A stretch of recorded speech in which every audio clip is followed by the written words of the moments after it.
up your engine!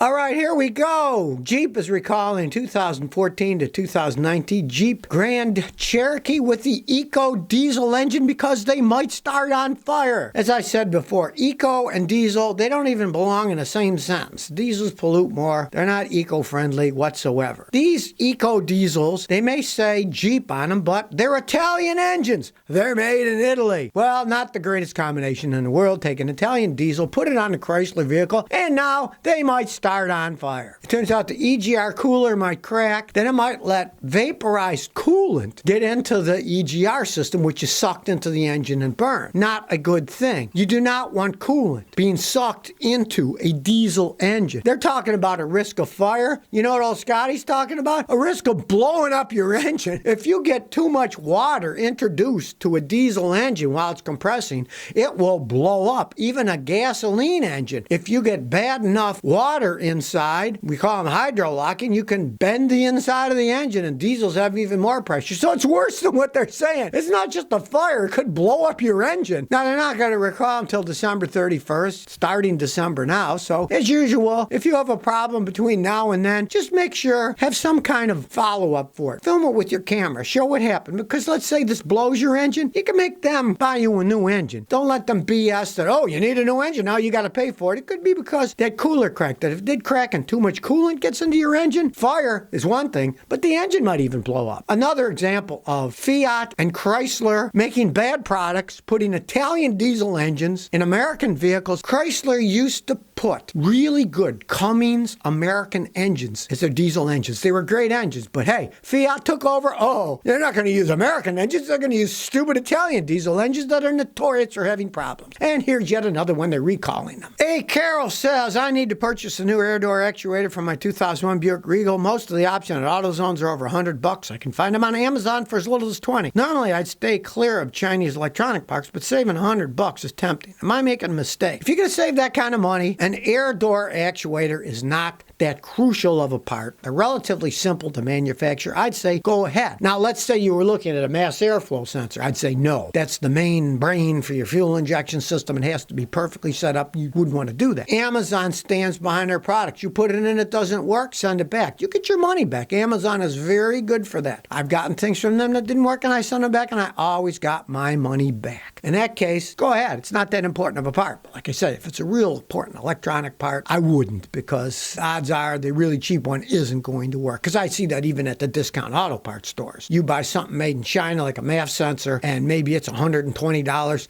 and the one at the dealer is $350. Believe me, the $350 one's going to work better. Arma Sud 123 says, I got a 2006 Ford 500. It will stall the engine. I have to shift to neutral and then back to drive to get traction. What can I do to repair? When I drive on the freeway at 60, I try to increase speed. It stalls, and I have to shift to neutral and then shift back to drive to gain traction. Then it does shift gears, and I can increase the speed, but it's rough. All right, you want to pray that it's not the transmission or torque converter. Maybe your fuel filter's clogged or the pump isn't put on enough pressure. You change the filter and pressure test the pump. But knowing Fords and knowing Ford 500s, it's a 2006, odds are either your torque converter or your transmission's going out when you're doing something like that. So find a guy like me that understands Ford, that is a dealer level scan tool, let him road test and see when it acts up, and then those machines that we use have a time delay. When there's the problem and it acts up, we push a button on our scan tool. Then it remembers like the last 45 seconds, has a movie of all that data, and we can figure out what went wrong. From my experience with those, a lot of times it's the transmission itself. But let's say it's a torque converter. Either way, you still have to pull the transmission off, which is a very big deal. So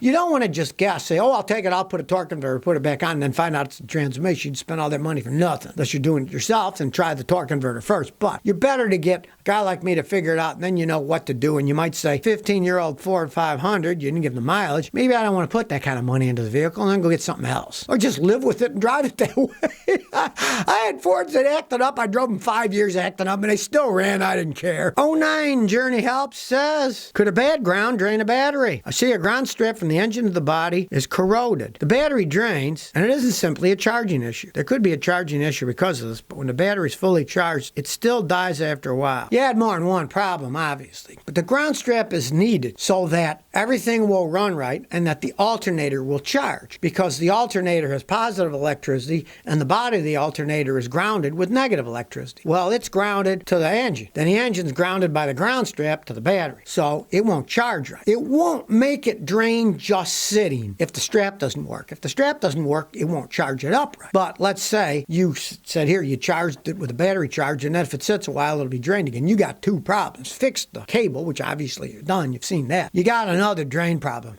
So watch my video, Fixing Battery Drain in Your Car, Scotty. Watch that on YouTube, and you'll be able to see how you can test where the other drain is coming from. And see, here's the problem. If your ground strap was bad, sometimes then the system will start using live wires as a ground, because they're still wires, and it starts using them as a ground, and it can really mess up your electronic systems. Whenever you see bad ground straps, immediately replace them, or if it's just the ends, clean them off and bolt them on again. Because if they get weak, they can start using regular wires to ground. Creates an absolute rat's nest of electronic problems in the vehicle. And Morganelli says, why am I getting horrible gas mileage? I got an automatic 09 Civic. My gas mileage has gotten worse. I've changed the spark plugs, hasn't changed anything. 138,000 kilometers. Okay, that's what, like 70-something thousand miles. That's not that much miles. You change the spark plug. Now, here's what you want to do. You got to change the air filter. I had a customer failed his emissions test in Texas years ago. And the only thing wrong was the air filter was clogged up. So check the air filter.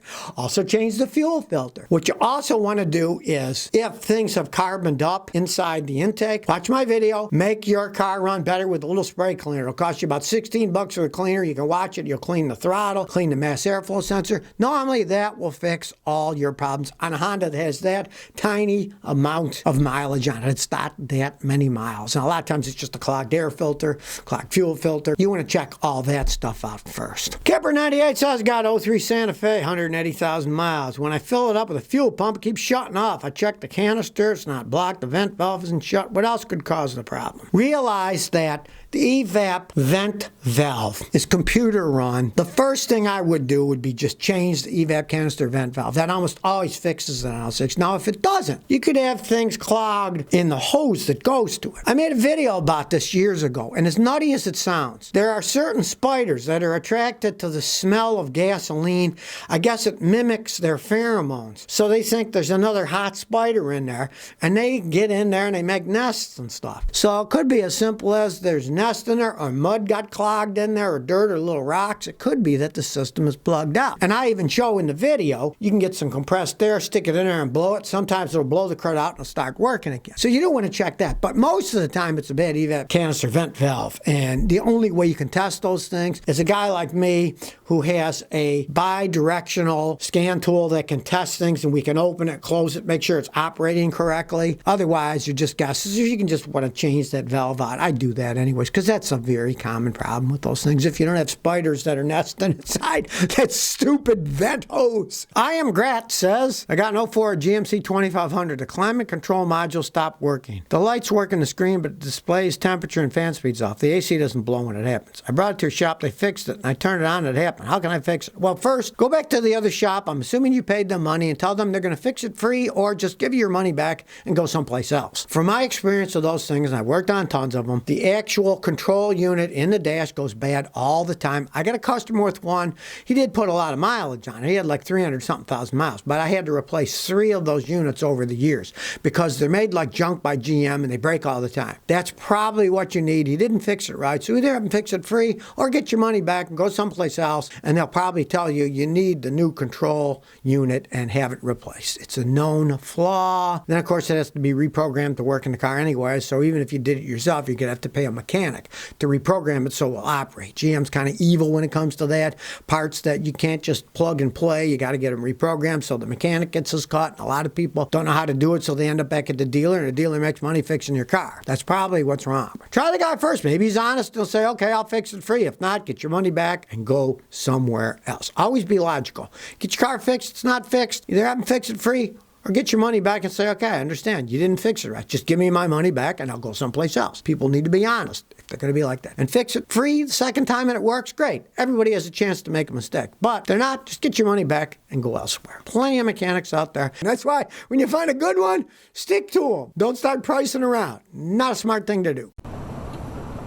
So if you never want to miss another one of my new car repair videos, remember to ring that bell.